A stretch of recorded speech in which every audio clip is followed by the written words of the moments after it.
Hi guys, it's Jasmine Honest Fiction, and welcome back to my channel. In today's video, I'm going to be sharing your favorite dark fantasy romance books.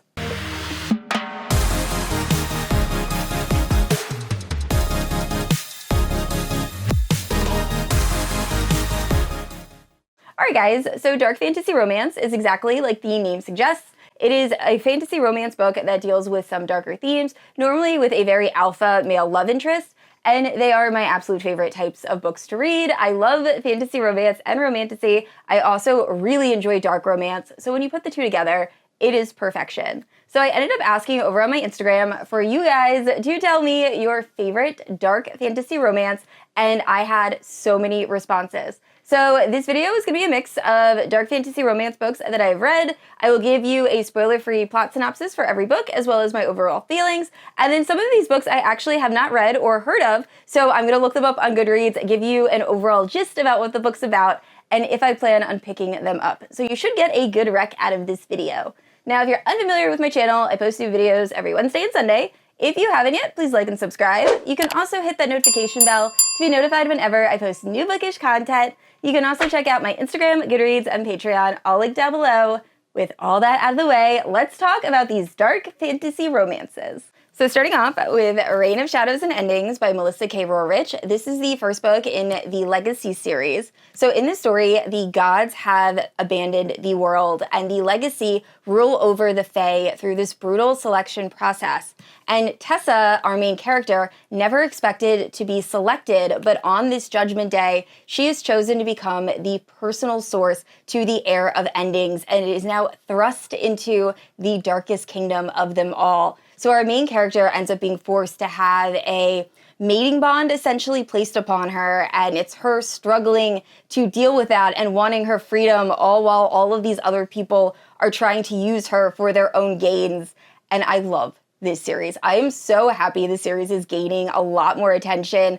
A few of you guys said this is your favorite dark fantasy romance series, and that made me so happy. So I love this. If you pick one dark fantasy romance to read in this video, please let it be the Legacy series. I will also say I had a few people ask me if you need to finish the Lady of Darkness series before picking up the Legacy series.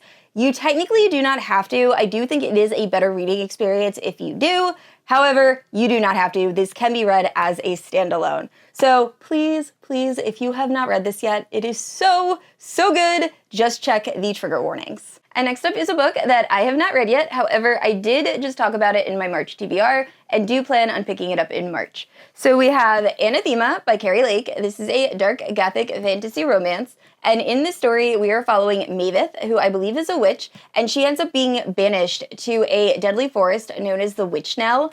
And when she gets there, she finds this hidden world that is being ruled over by Zander, I believe is his name, who is an assassin and has been cursed to be kind of stuck in this Witchnell, and I believe it's a romance between them, but I love Keri Lake's writing. It is so immersive and creepy, and I just know I'm gonna love this. I actually had two people say this was their favorite. Well, one person said this was their favorite, the other one said any book by Keri Lake, but I am so excited, so I will definitely be picking this up in March. And next up is Blood of Hercules, which is a dark why choose fantasy romance that I could not put down. So full transparency, no one recommended this book in my Instagram story. However, it is one of my absolute favorites, and I thought it deserved a spot in this video. So in this story, we are following Alexis, and Alexis lives in a world where the Titans have come to wreak havoc, and the Spartans being descended from gods, are kind of like the ruling class. Now, Alexis has had a really rough upbringing, being a foster child to parents that treat her terribly, and she grows up really just trying to get by and taking care of her younger foster brother. Well, everything changes when she takes a test that designates her as being part Spartan, and she is immediately ripped away and thrust into a Spartan War Academy, where she is given these different mentors, and it goes from there. The humor in this is so good. I could not stop laughing. It is very dark humor. Probably won't be for everybody. There's also a very sassy, like, snake companion. Overall, I love this book. So if you like dark white shoes fantasy romance, please pick this up. And this next book I had never heard of, but I just looked up the plot and it sounds really fun. So it is called Deathtrap, and in the story we are following Lilith, who has been plagued by death her entire life. Literally, the Grim Reaper will not leave her alone and kills everyone that she loves. So she's been able to escape his clutches for the last 4 years by working at a voodoo steak shop. However, everything changes when a gruesome accident happens and her colleague ends up passing away, and now Lilith knows the Grim Reaper is back. And I'm assuming it's going to be a romance between the Grim Reaper and Lilith. I could be wrong, but either way, that plot sounds really fun, kind of like a more grown-up and comical belladonna. So another one I will definitely be adding to my TBR. And next up, a number of you said Phantasma, and I totally get it. I loved this book. I think I read this back in October, and it was definitely a 5-star. It also features OCD rep, which I feel like I don't read a ton of, so definitely worth checking out. But in the story, we are following this girl that after her mother ends up passing away, she inherits her mother's necromancy abilities, and then soon after finds out that she's about to lose her home she shares with her sister. So her sister takes it upon herself to enter Phantasma, which is a deadly competition to the death, and whoever survives will be granted a wish, I'm pretty sure from the devil from what I remember, but the one rule is you cannot fall in love in Phantasma. So our main character ends up joining in order to save her sister, and it goes from there, and I absolutely loved it. So another one that is really, really solid. I do think this is a standalone. I know there is a second book coming out, but I'm pretty sure that's a companion and is following different characters, but I could be mistaken. So if you guys know, let me know in the comments. But either way, I cannot wait to read more from this author. And next up, we have Blood Oath. Now, I believe this is the first book in a dark, why choose paranormal / fantasy romance series. Now, this was another series I was unfamiliar with, but having looked at the plot synopsis, it seems like it's kind of a mix between Mate Games, which is another series I really need to jump back into, and then Broken Bonds by Jay Bree, which I love, so I have a feeling I'm gonna like this. But in this world, I believe we are following a character that is going to Everbound University, which is a school for paranormal creatures. And in this world, if you are a legacy, you have to bond with 4 other legacies in order to create like some sort of grouping. And our main character does not want to do that, despite the fact that she has all of these guys vying for her attention, one of them being a dragon shifter, a ice elemental, a blood fae, and then I think like a dark fae prince or prince. So it sounds like something I will really enjoy, and another series I cannot wait to start. And next up, a few people said The Wraith King by Juliette Cross. Now, this is a recent read for me, so I'll actually be discussing this in my February wrap-up. But in the story, we are following Princess Una, and in order to end a brutal war that has been raging against the Light Fae, which are her people, and the Dark Fae, Princess Una agrees to sacrifice herself to the brutal Wraith King Agía. Now, Agía believes, because of a seer, that he will be able to use Una and help the Dark Fae rise to power, and it is their romance. So if you enjoy Captor-Captive and arranged marriage, I think you will love this. Overall, I thought it was really solid. I just wish the first half and the second half felt a little bit more cohesive. I feel like there's a bit of a tonal change, but overall, I still really enjoyed this. So definitely recommend if you're in the mood for a dark fantasy romance. And next up, we have Helfyre. So fleeing her past and the blood on her hands, Agía, our main character, trades her soul for 7 days of sanctuary in a dark realm. However, the ruler of said dark realm has other plans for our main character, and I believe it's their romance.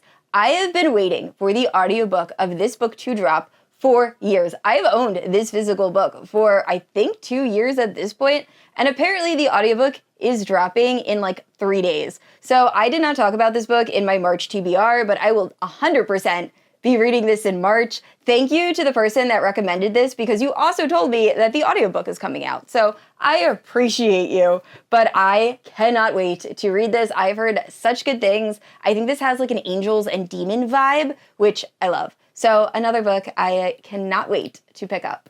All right, so this next book, the cover is gorgeous, and I just read the plot synopsis, and I am so disappointed there is no audiobook available, because I have a feeling I will love this book once an audio drops. But in the story, we are following Emily, and Emily never wanted to marry King Cyrus. However, when her parents proposed the arranged marriage, she was determined to make the best of it.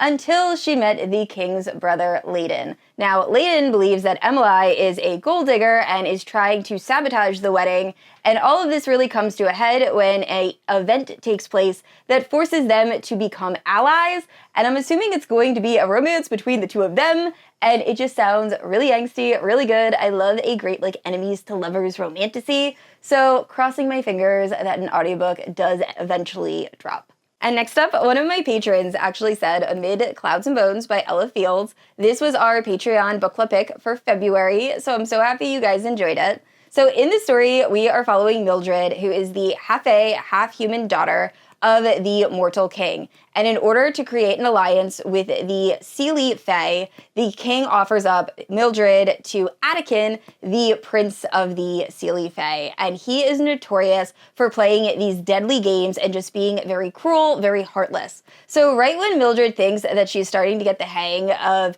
being his betrothed, she is captured and given to Anakin's greatest enemy. And that's really where the story gets going. Now, if you have watched the Swan Lake movie, the cartoon version, there is a chapter in this that is essentially that first song where the two prince and princess are meeting for the first time and how they just torture each other. That essentially happens in this. So I also kind of pitched this as what I wanted The Cruel Prince by Holly Black to be.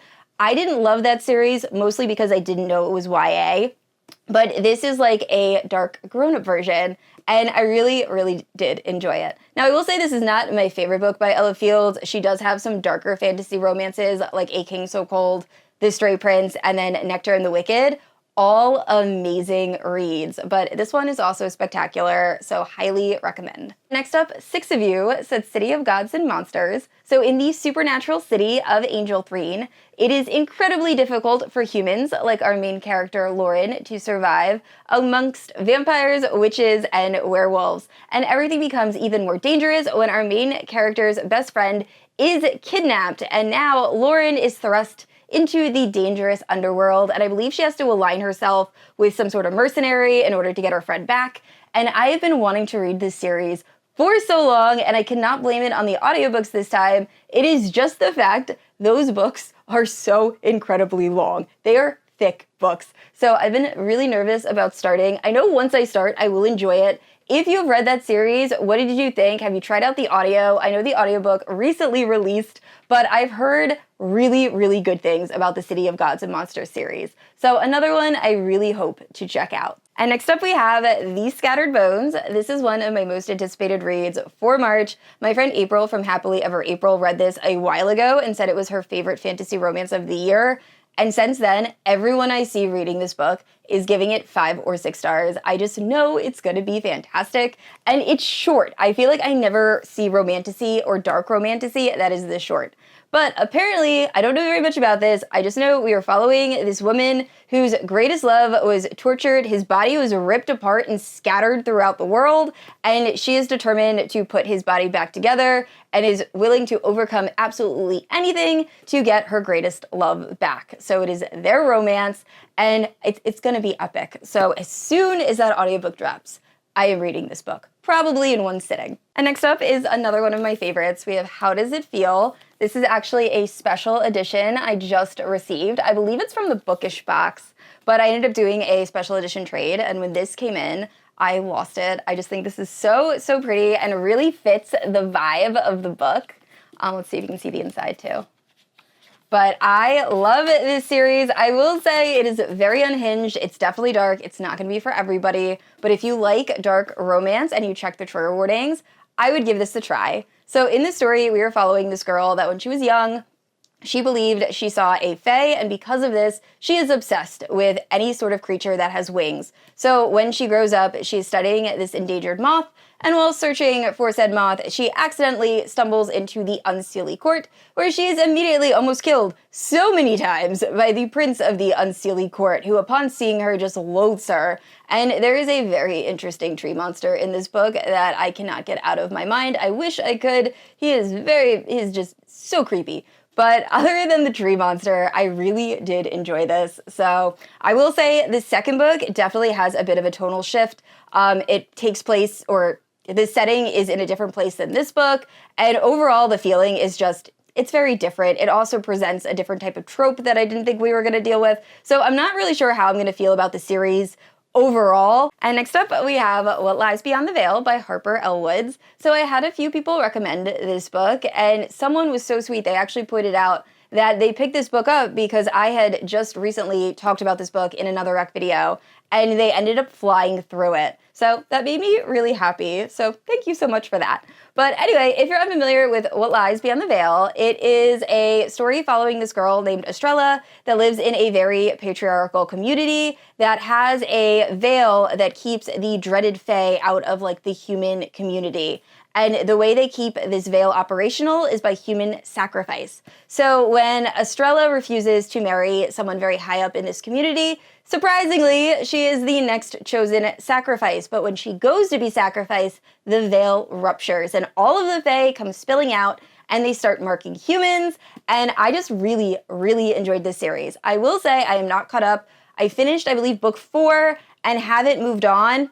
I'm not positive if book 5 released or if book 5 is the book we're waiting for, but overall, I cannot wait to continue this series. And next up, we have Feathers So Vicious by Liv Zander, which is the first book in a dark fantasy romance duology. So in a world that has fallen to shadows, a young woman ends up being kidnapped, and she is guilty of nothing but having the wrong blood, and she is stolen by 2 warriors, one of them that offers her pleasure and redemption, and the other one who is out for vengeance.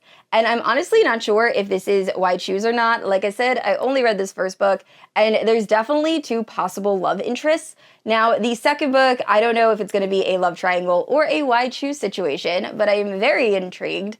And I know I didn't go very in-depth with the plot. I have had a few people ask that I give less information, so that was very vague. But I will say, check trigger warnings. There is a scene at the beginning of this that was super uncomfortable, and like I still think about it. So it is definitely one of the darker books I've read that are on this list. But I love that so many more people are reading Liv Zander. So if you read this, let me know, what do you think?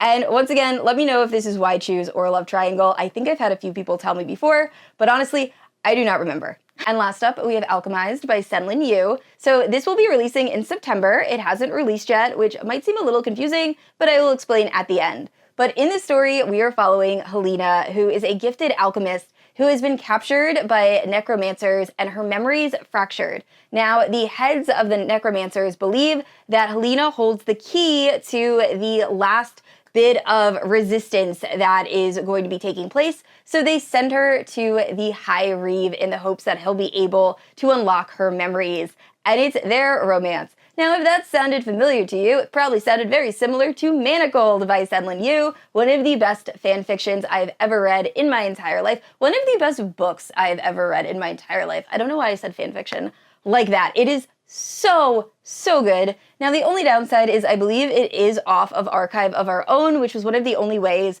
you were able to read it. I think there might still be audiobooks available if you go searching, but I love it. However, I believe it was taken down, and Alchemized is going to be published, which is essentially the book just minus the Harry Potter and Handmaid's Tale references.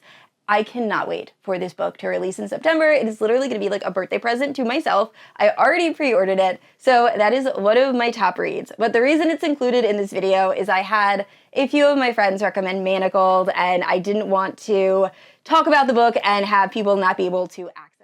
Alright guys, those are your favorite dark fantasy romance books. I also have a full dark fantasy romance rec video if you'd like to check that out. I will leave it in the cards and in the description. If there is a dark fantasy romance that I did not talk about, please let me know down in the comments. I love getting recs from you guys. And I'd like to say a special thank you to my Paladin protectors, Amanda, Jess, Lada, Leslie, Kat, and Kaylie. Thank you guys so much for supporting my channel. And I said this already, I post new videos every Wednesday and Sunday. And if you haven't yet, please like and subscribe. I will see you all next week. Bye!